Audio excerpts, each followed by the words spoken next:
ನಳದಮಯಂತಿಯರ ಕತೆ ಭಾಗ 8. ಇದೇ ರೀತಿಯ ಪುರಾಣದ ಕಥೆಗಳಿಗಾಗಿ ನಮ್ಮ ಚಾನೆಲ್ ಪುರಾಣ ಬೈ ಸಚಿನ್ನ ಸಬ್ಸ್ಕ್ರೈಬ್ ಮಾಡೋದನ್ನ ಮರಿಬೇಡಿ. ಬಹುಕನಾಗಿದ್ದ ನಳ ಒಂದೇ ದಿನದಲ್ಲಿ ಅಯೋಧ್ಯೆಯಿಂದ ವಿದರ್ಭಕ್ಕೆ ಹೋಗಬಹುದೆಂದು ಹೇಳಿದಾಗ ಖುಷಿಯಾದ ಋತುಪರ್ಣ ಅವನಿಗೆ ಪಾಶದಾಳದ ಜ್ಞಾನವನ್ನ ಹೇಳಿಕೊಡುವುದಾಗಿ ತಿಳಿಸಿ ತನಗೆ ರಥಚಾರಣೆಯ ಜ್ಞಾನವನ್ನ ವಿನಿಮಯ ಮಾಡಲು ಹೇಳುತ್ತಾನೆ. ರಥ ಚಲಿಸುವಾಗ ಅವನಿಗೆ ದಾಳದ ಪೂರ್ಣ ಜ್ಞಾನ ತಿಳಿಸಿ ಜ್ಞಾನ ಪ್ರಾಪ್ತಿಯಾದ ಕೂಡಲೇ ಕಲಿ ನಳನ ದೇಹದಿಂದ ಹೊರಬಂದನು. ಆದರೆ ನಳನ ವಿಕೃತ ದೇಹವು ಹಾಗೇ ಇತ್ತು.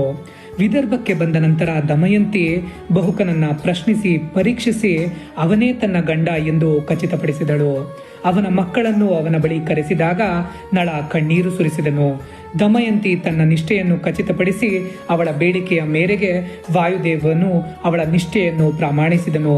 2ನೇ ಸ್ವಯಂವರ ಒಂದು ಕಟ್ಟುಕತೆ ಎಂದು ತಿಳಿಸಿ ನಳ ದಮಯಂತಿ ಒಟ್ಟಾಗಿ ಬಂದು ತಮ್ಮ ತಪ್ಪುಗಳನ್ನು ಪರಿಹರಿಸಿ ಸ್ನೇಹಪೂರ್ವಕವಾಗಿ ನಿಂತರು.